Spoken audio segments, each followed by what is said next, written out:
Hello, a very good evening and warm welcome to Business Review tonight. My name is Faith Chitulangoma. We have a very special program lined up for you tonight, but get to find out exactly whom is our guest on our special interview for tonight just after the break.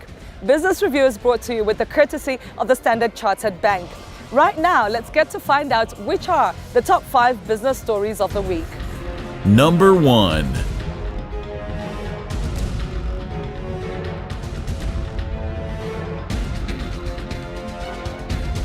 Number 2.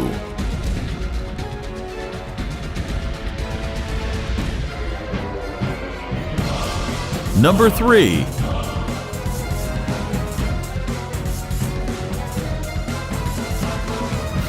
Number 4.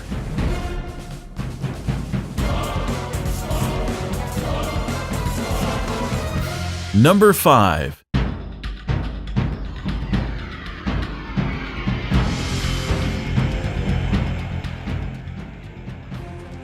Good evening and welcome back. On our special interview on Business Review tonight, we feature the Chief Executive Officer and Managing Director of Vodafone Zambia. His name is Lars, and he's here to tell us about how Vodafone is doing, how they've soft landed into Zambia and their plans moving forward, but most specifically, how they're supporting the SME sector with regards to easing doing business in Zambia, with regards to internet connectivity, of course, and ICT related issues. Lars, good evening and welcome to Business Review. Thank you very much.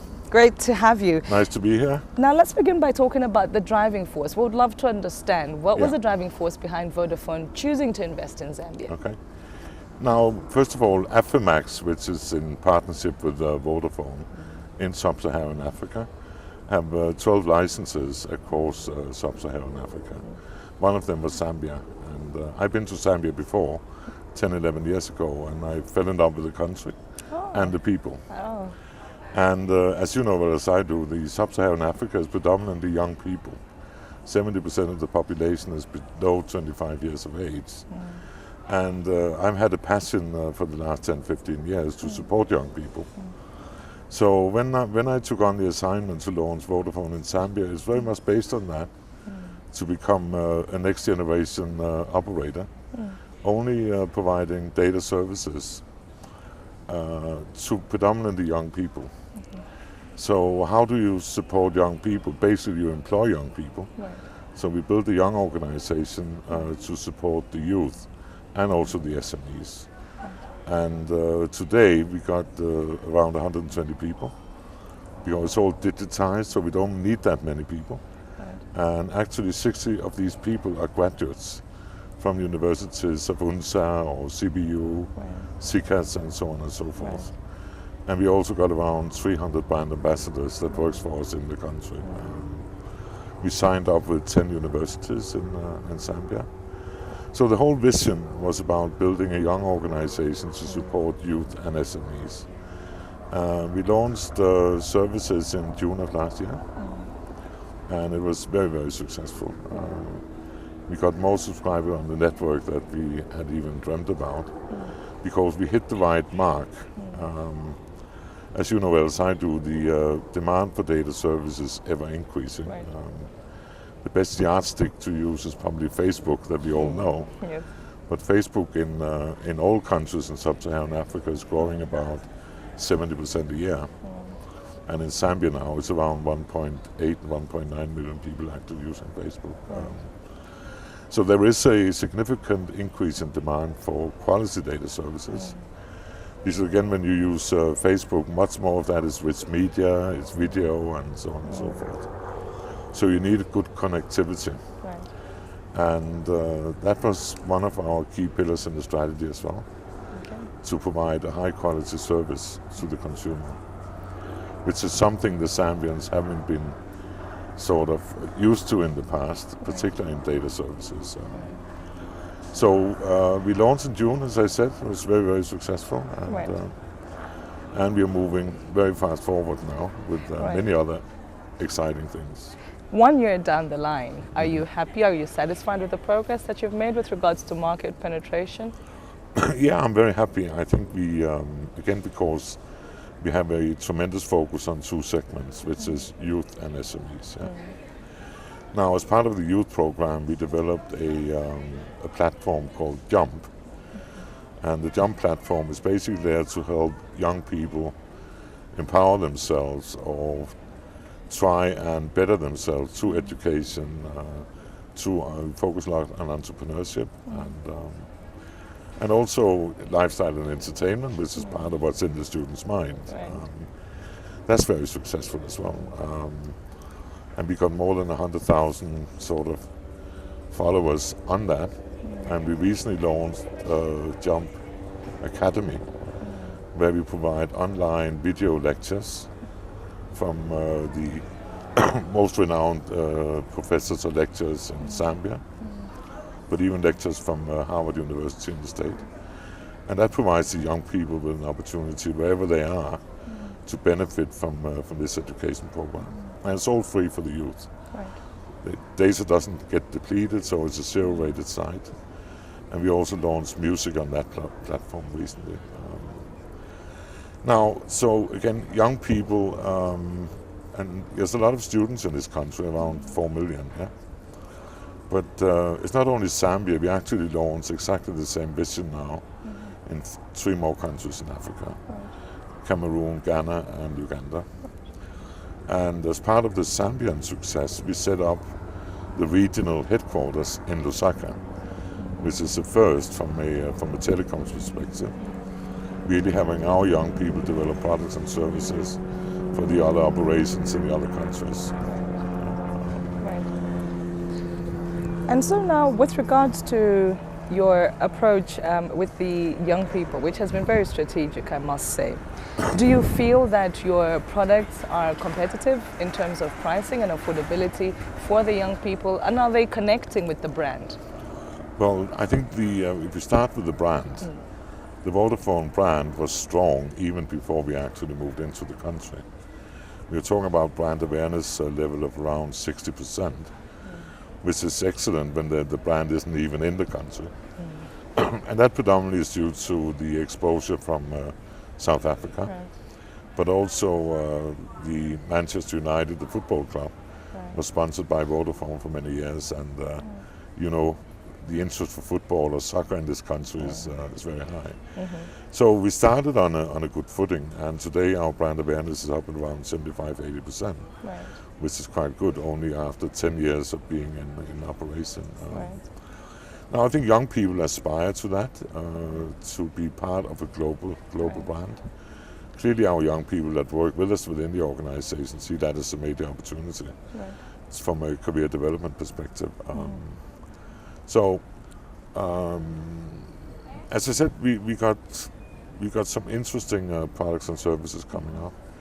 We got one interesting thing with the youth. Again, if you take sub-Saharan Africa, 70% of the population, which is around 700 million people, are below 25 years of age. And that number will be growing over the next 5 to 10 years to 1.3 billion. Now the problem though is, even though when you go to a higher education, when you graduate, there's no jobs.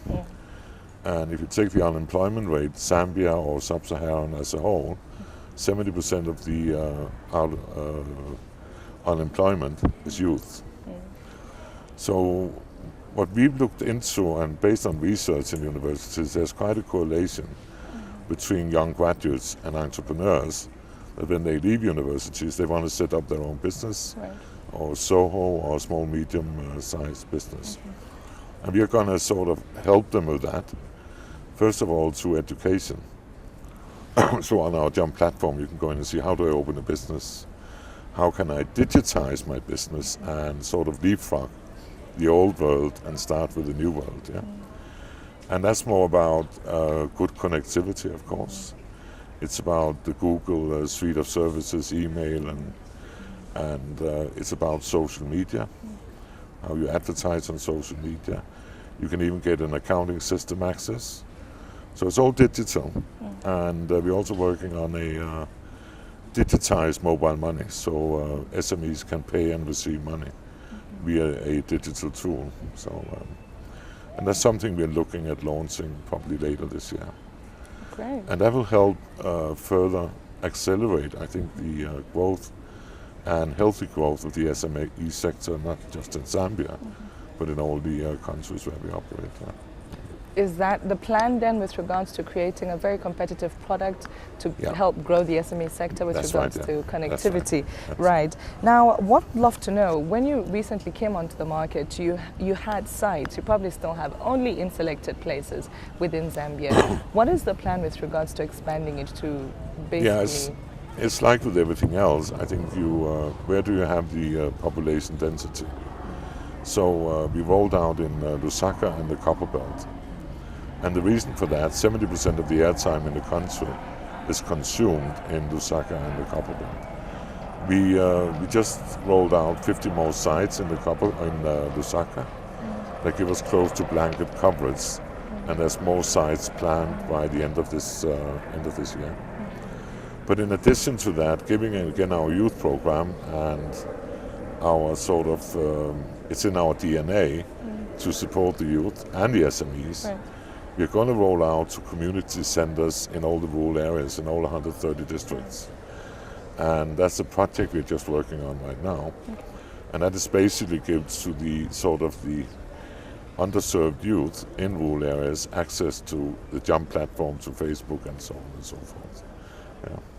The future looks very bright and very exciting for Vodafone. It is in very Zambia. exciting, yeah. It is very exciting. Right. Thank you very much, Lars, for being with us on Business Review tonight. Thank you very much. We wish you and your team all the very best in Zambia. Thank you. Okay.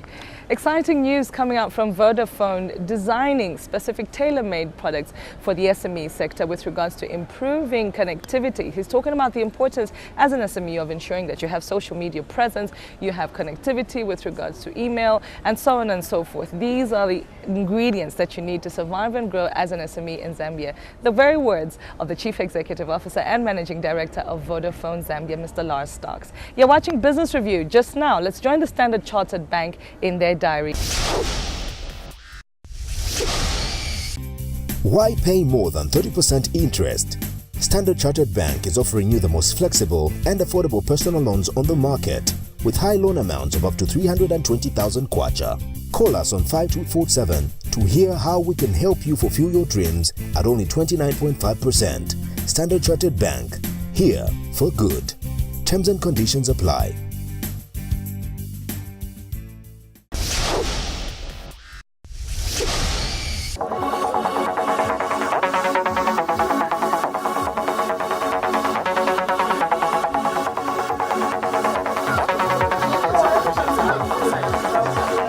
On the 3rd of June 2017, Standard Chartered Bank Zambia, in partnership with Sightsavers, carried out a free eye screening exercise in Kamanga.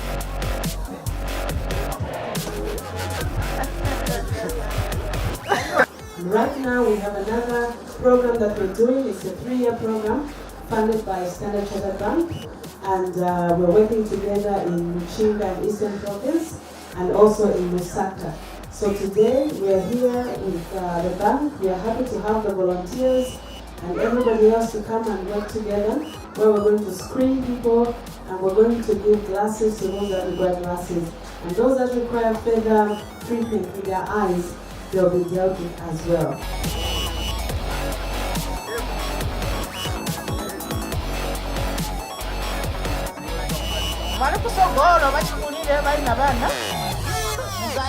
Kamanga residents of different age groups, from the young, middle-aged and the old, responded favorably to this exercise in impressive numbers. Qualified eye specialists were on hand to provide eye checkups to those that were desirous of the service. Ladies and gentlemen, the free eye screening that will happen today is part of the bank's Seeing is Believing program, which, as we heard Christine mentioned earlier, was launched in 2009. This flagship program is implemented through strategic partnerships with the Ministry of Health and Sightsavers, among other partners. The program is based on one very fundamental premise, and that is that every year people around the world, including Zambia, succumb to unnecessary blindness. And this blindness could have been avoided through proper eye screening and medical interventions. And that is why Standard Chartered has committed over $3 million over a 10-year period in Zambia to prevent avoidable blindness.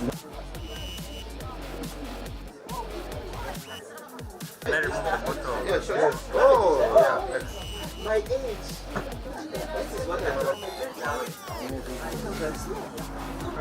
As can be seen from the people that took part in the exercise, this initiative was timely and met a real need in the community of Kamanga. In Chakunkula Director, we would like to promote the culture of reading. That is the biggest problem that we have. And I think you've helped us. You've kick-started the program for us. By screening them, other people who cannot read at that particular time, when you give them these free classes, they will start to read. But I've got a plea to make to your bank. You can have the glasses, but if you don't have the material to read, then it's in vain. So I want to report to you that we have taken a step as Chakunkula Ward. We have renovated an office at my office here at Chakunkula Irish, which we have refurbished to be a library. Everything is there. What is missing are the books. So through your office, through your intervention, we are asking if you can maybe travel a mile further to give us some books so that when the people receive glasses here, they can come there and read and they understand. To the people of Kamanga and those that have benefited from this initiative in the past, the benefits are clear to see. So,